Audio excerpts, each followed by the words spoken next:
хусумату бадбинӣ ва фиреб додани ҳамдигар дар муносибатҳои молиявӣ оқибат ба муноқиша ва ҳодисаҳои нангин меанҷомад. ҷинояти қасдан расонидани зарари вазнин ба саломатӣ бо оқибати марг ки гумонбаршаванда аз ҷониби кормандони шуъбаи вазорати корҳои дохилӣ дуд дар ноҳияи Сино дастгир гардид, маҳз дар натиҷаи нофаҳмиҳои молиявӣ ва хусумату бадбинии дерина ба миён омадааст.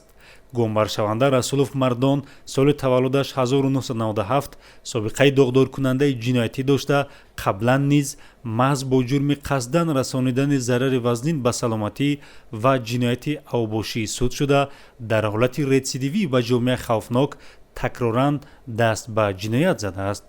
номбурда гарчанде бо шаҳрванд Халилов Ҳасан, сокини 28-солаи шаҳри Душанбе, додугирифт ва муносибатҳои молиявӣ дошт, аммо аз рӯи хусумату бадбинии дерина бо марҳум Миргобиев Наврӯз, сокини 30-солаи шаҳри Душанбе муноқиша намуда, ҳамдигарро мавриди лату кӯб қарор доданд. дар натиҷа номбурда бо истифода аз корд Наврӯзро захмӣ намудааст ки номбурда бо бардоштани ҷароҳатҳои вазнини ҷисмонӣ дар беморхона ба ҳалокат расид. ҳамзамон қобили зикр аст ки Расулов Мардон қаблан низ бо бародари Наврӯз муноқиша намуда ба ӯ ҷароҳати ҷисмонӣ расонидааст. гумонбаршаванда пас аз содир намудани ҷинояти вазнин аз ҷои ҳодиса фирор намуда, мехост ба хориҷи кишвар паноҳ барад. маҳз дар натиҷаи коркардҳои оперативӣ Расулов Мардон дастгир карда шуд. вақте Ҳасанов фарёд кардам ки биё мисол мошин ҷои мошин мошина биги биёктемада Ҳасан хестома фуромада мошин гуфт мошина я рафиқам гирифт бурд аз алогон мошина мисол чиза мо гуфам мехмуда ода кадесим дуруст пас миёрим чистра метем қати мо Ҳасан омадаги одам дар ҳолат хушшид амки гапо пас баланд шид қатиш вақти гуфтум ту забрати дар ҳолат кор намегирӣ ягон корам гирифта наметонӣ мисол мо ҳамин одам чизро талаб мекунам мегирам дар ҳамин ҳолат борча бордум задумаш. тафтишоти милитсия инчунин паҳлӯҳои дигари ин ҷиноятро ошкор намуд.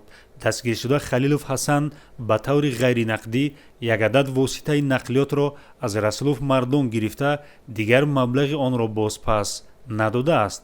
маҳз ин сабабгори ба миён омадани муноқишаи мазкур мегардад.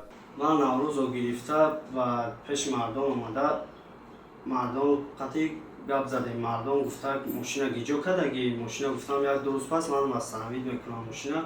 дар ҳамон ҳолат Наврӯз мегӯяд дастини Мардон мегӯяд ки аи чӣ мошина мепурсӣ? гуфт рав ай Хуршед пурс ки Мардон гашта гуфт ки ман мошина дар ҳамин додагиам мақсад ай ҳамин мегирам. мара гуфта рав дар мошин шин. гуфт ма рафтам дар мошин шитам, мегардам нигоҳ мекунам Наврӯз шикамашро қадаги шиштагӣ. ма аз мошин фароманда дар дасти Мардон кор дидам, аз кор тарсида обратно дар мошин шиштам.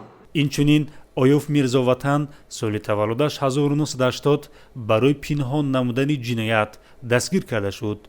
номбурда гарчанде шоҳиди бевоситаи ин ҳодиса буд, вале ҷиноятро пинҳон намуда ба мақомоти милитсия хабар надода, ҳамзамон ба гумонбаршаванда Расулов Мардон барои фирор намудан ва пинҳон шудан аз ҷавобгарӣ шароит фароҳам сохтааст.